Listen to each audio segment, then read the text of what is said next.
Добрый день, друзья! Вы, как Всем привет! обычно, на канале «Мы в Испании». Мы, как обычно, находимся в Испании. И сегодня мы решили записать такой животрепещущий ролик, почему мы здесь вообще живем и что нужно сделать, чтобы изменить что-то в жизни. Да, всем привет, дорогие друзья! Мы находимся в провинции Аликанте. Кто нас смотрит уже давно, те знают. Кто впервые на нашем канале, не забывайте подписаться, поддержать нас лайком. Соответственно, проверьте свой колокольчик, чтобы он был активный. И советуйте нас друзьям, рекомендуйте наш канал друзьям.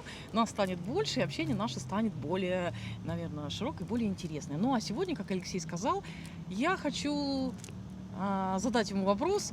Скажи, Лёша, для тех, кто только впервые нас смотрит или кто недавно на нашем канале, почему все-таки мы выбрали Испанию для жизни? Почему ты остановился на Испании? Потому что я предлагала тебе Финляндию, ты отказался лет 10 назад, сказал, нет, мы туда переезжать не будем. Почему ты выбрал Испанию? Скажи. Мы жили достаточное время в северной стране, уже можно так назвать северной стране, на самом деле в северном городе, в нашей северной столице, это город Санкт-Петербург. И, естественно, конечно, каждый год, а то и несколько раз в год мы хотели выбраться на солнышко, погреться. И когда у нас получалось, мы выезжали и в Турцию, и в Арабские Эмираты, и в другие теплые страны.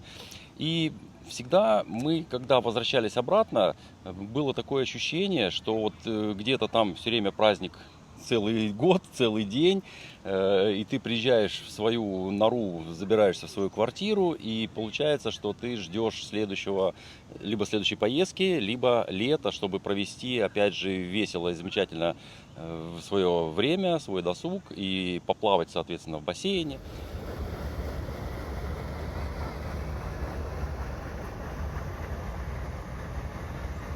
Почему тебе нравятся теплые страны? Почему тебе физически, может быть, немножко тяжело жить в северной стране? И ответь, пожалуйста, нашим зрителям, потому что есть люди, которые только недавно подписались на наш канал, и, конечно же, они хотят знать немножечко больше, почему мы выбрали Испанию, почему мы показываем про эту страну, почему мы здесь живем, почему мы говорим, что здесь нам комфортно.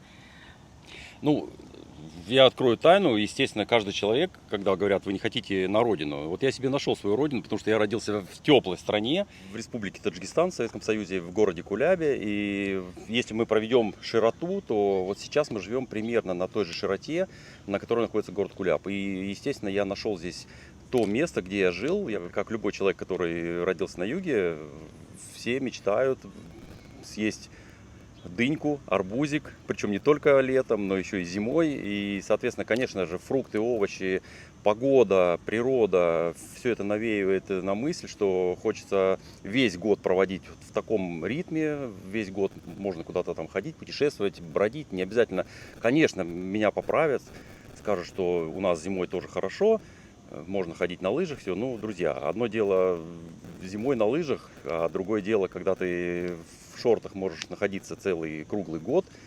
Это одна из причин, естественно, что мы приехали сюда, потому что здесь климат, потому что здесь фрукты. Потому что все мы родом из детства, и потому что все равно человек стремится к какому-то комфорту внутреннему, который ему вот навевается, в том числе и детскими какими-то маркадорами, воспоминаниями и так далее. Поэтому Алексей вот с удовольствием выбрал Испанию, а когда я предлагала ему переехать в Финляндию, потому что мне казалось, что тоже замечательная страна, поэтому это казалось мне очень надежным таким. Особенно, когда имеешь сыновей, да, Ну, и конечно, да. детей. Вот. Но Алексей отказался в Финляндию, но с удовольствием согласился в Испанию, потому что я так поняла, что это все-таки из детства. Но что ты вот можешь сказать по поводу, или сейчас люди скажут, что все-таки Испания, это европейская страна, здесь дорогие цены.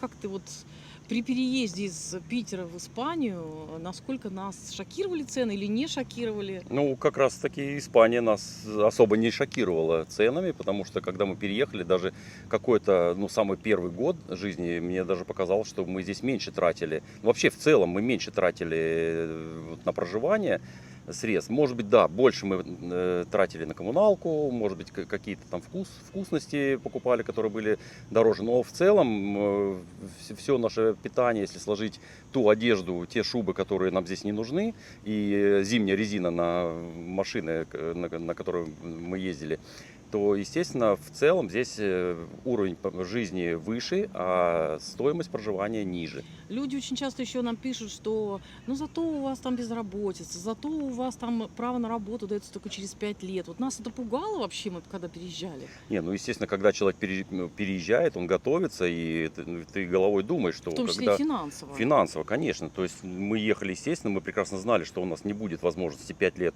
заниматься своей деятельностью, но для этого у нас оставался бизнес в своей стране, и, естественно, мы были готовы к этому, у нас Пассивные все работало, доходы. был плюс пассивный И доход. есть пассивный доход. Да, и, естественно, человек, когда переезжает, он готовится, он планирует. Но вот когда говорят, что в Испании нет работы и так далее, ну я бы тут поспорил, насколько я знаю и сколько мы общаемся вот с нашими знакомыми, и кто здесь уже живет больше, чем мы, все работают, друзья. Так что все работают и все находят работу. Оденем очечки. Не в очочках. Мы, кстати, когда переезжали, друзья, мы еще рассматривали разные факторы уровня жизни, в том числе обучение. Нам говорили, что ну, тут плохое, многие считают, что плохое обучение, там школы и так далее. Но здесь ведь существуют разные типы школ. Есть частные школы, колледжи английские, ну, британские, да, есть частные испанские, билингвальные. Поэтому все это индивидуально. Там частные, получастные, государственные некоторые есть неплохие, пардон, телефон упал. Государственные есть достаточно неплохие школы. Поэтому все это индивидуально, все это кому-то нравится, кому-то не нравится. Лично нам очень понравилось школьное обучение. Также вот в университеты очень хорошего уровня. Я бы не сказала, что прямо вот плохое образование, наоборот. Школьное образование, которое получил наш младший сын, нам очень-очень нравится, колледж. Действительно учат думать самостоятельно, учат работать в команде, учат многим каким-то предметам. Кто-то говорит, вот советское образование было лучше. То есть каждый человек имеет право на свое мнение, я согласна с этим. Спасибо, что вы рассуждаете, пишете. Это очень важно, делитесь какой-то информацией. Действительно, мы изучали много наук, нужных и ненужных. Кому-то в процессе жизни они понадобились. Здесь больше акцент делается на профильные какие-то науки, предметы, но, тем не менее, дети все равно изучают и физику, и химию, и историю, и многие другие, математику, и многие другие предметы. То есть нет такого, что какой-то провал в знаниях. Кроме того, всегда и везде учат как бы учиться самостоятельно, черпать информацию самостоятельно. Это очень важно. В этих школах, вот именно в частных школах, изучают несколько языков. И, естественно, помимо английского языка, учат еще испанский язык. А мне очень важно было, что при принятии решения, например, переезде сюда, всей семьей, с сыновьями, мне очень важно был психологический комфорт, поскольку я здесь совершенно по-другому, наверное, устроена коммуникация школа и родители, и меня не мучили здесь, не мытарили, то есть здесь не проводят такие, я уже говорила, собрания, где собирают всех родителей, пофамильно называют, кто хороший, кто плохой из детей. Сбор денег на занавески, на уборку класса, еще что-то, какие-то ролики там на собрании показывают и так далее, и так далее. То есть мне важно, чтобы этого не было, чтобы мы жили психологически свободно и комфортно, чтобы мне там ничего не навязывали, каких-то там чужих мыслей, и моим детям тоже, и не делали за нас выбор, а мы бы выбирали сами. И вот это вот самое важное. Здесь не было таких собраний, здесь не было такого, что ваш ребенок неудачник или у него не даны вот эти предметы. Здесь акцент был на хороших сторонах детей, на хороших сторонах каждого ребенка, все в индивидуальной форме. То есть каждому родителю про его ребенка рассказывали индивидуально, а не публично перед всем классом. То есть не было такого вот. И важно, что мотивирует, очень мотивирует к учебе, мотивирует и родителей, и детей, а мы можем заниматься уже непосредственно нашей деятельностью какой-то. И мы тут получили совершенно спокойную атмосферу, то, что я хотела всегда, как я представляла, школьное такое вот общение, да, наверное.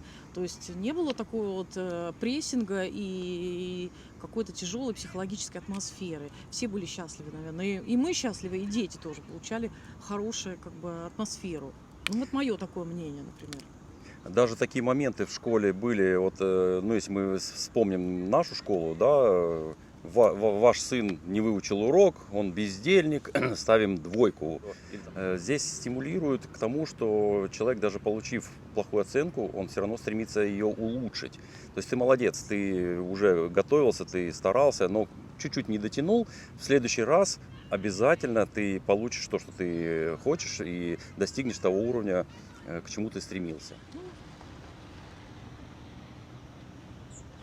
Ты выбирал, в том числе ты, да, Финляндию или Испанию. Почему выбрал Испанию? Теперь, наверное, многим уже будет понятно, нашим зрителям. Помимо там медицины хорошей, помимо приятной там еды хорошей, погоды и так далее, все-таки мы все родом из детства, и, естественно, приятно жить в среде, которой там было тебе приятно в детстве. И многим, наверное, станет понятно, потому что нам говорят: вы из Питера, почему вы уехали? Питер у вас такой шикарный город, там архитектура, образование. Это крупный город-миллионник.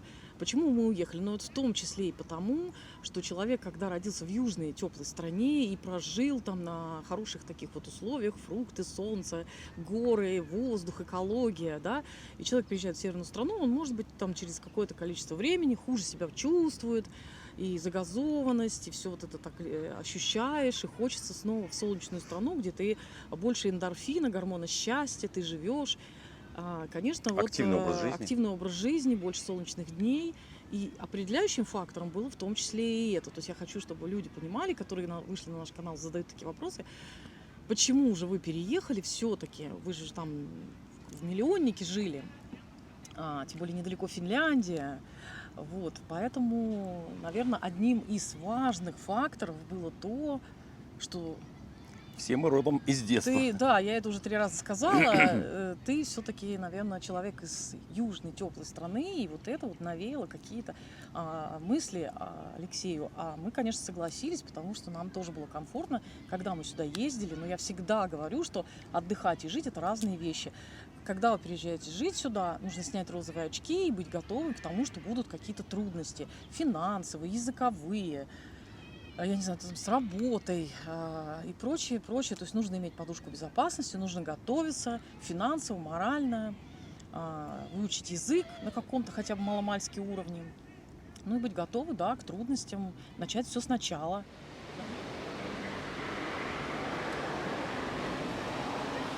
Я надеюсь, что это видео было вам интересно, полезно. Еще раз скажу, что тот, кто впервые на нашем канале, не забудьте подписаться и поставить колокольчик, чтобы вам приходили оповещения о выходе нового видео, чтобы вы не пропустили самое интересное. Мы рассказываем о жизни в Испании, живем в провинции Аликанте, на побережье Коста-Бланка, это юг, даже я бы сказала, юго-восток Испании.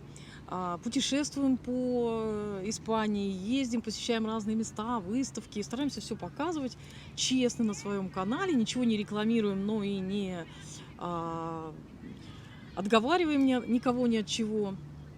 И у нас бывают разные интересные интервью с интересными людьми. Надеемся, что это тоже вам интересно будет и полезно. Так что с вас подписка, лайки, комментарии, вопросы и колокольчик проверяйте. Ну, на этом все, друзья. Hasta luego. До встречи. Увидимся вновь на нашем канале в следующих роликах или прямых эфирах. Пока-пока. Adiós, amigos. Hasta luego. Чао. Amigos. Чао-чао.